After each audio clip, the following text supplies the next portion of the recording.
Here's a quick video showing you how to animate some effects in the videos inside Premiere Pro. So I'm in the effect set here on the top. I've chosen effect as a workflow, and I have, as you can see on the left here, I have the effect controls open. Now what I want to happen here, okay, is this top left video here, this guy, I want his video to, as he starts to sing, so I'm going to rewind the timeline a little bit here. Let's go backwards a little bit and play him. So as he starts to sing, there he goes, he starts to sing here, okay? So in the timeline in the effect control window here is where he begins, and he'll sing and carry on along here. Now what I want to happen is I want him to be small in the top left corner and to zoom in along here, getting bigger and more visible, and then he'll take that position.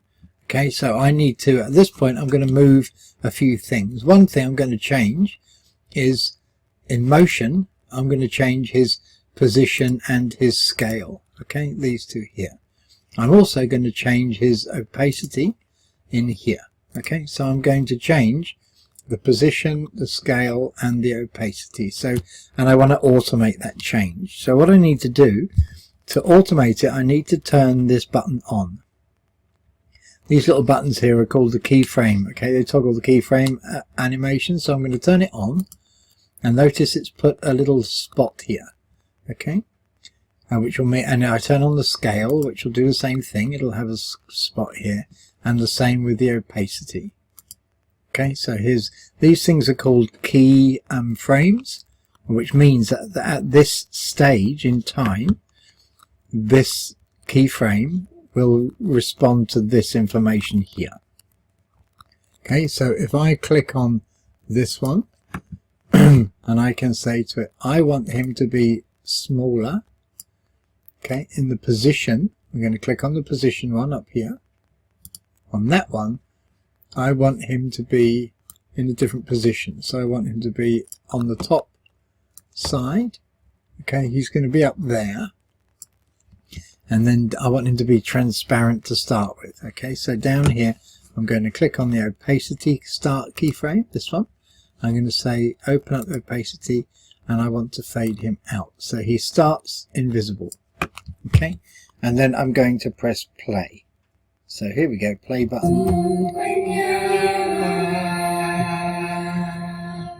I want him to be in fully framed now in the position. Okay, so I now say add a keyframe, and I click this button here, add keyframes.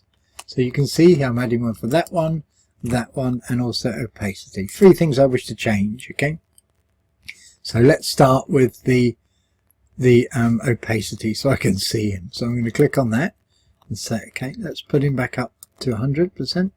Okay, you can see here, here's the visual of it. So at that point in time, okay, it's 0 level, and at this point in time it's maximum level, and you can see it's given me an image. Okay, if I go over here to the scale and I click on this one and I say at this point in time I want the scale to be however big I need him to be. Okay, and then I go back here and I say this point I want him to be in the position wise, and I can move his position, and I want him to be, I can move him and drag him into position. Okay, I also can get the scale at this point by dragging him out a bit. Okay, so I'm adjusting a few things at this point here. Okay, so at that point what will happen now is and you can see again he's changed his size here, and his opacity here, and his destinations across here. So if I go back, you can see now if I press play, what should happen here is he should animate across that space. Here he comes. Right? And of course what we can do is we could at that point save the work. We can choose another video file, and we can do exactly the same thing again. So you can have your videos flying in and out and doing all sorts of weird and wonderful things however you wish to animate them to do so. Okay, so that's the use of using these keyframes. I hope that helps.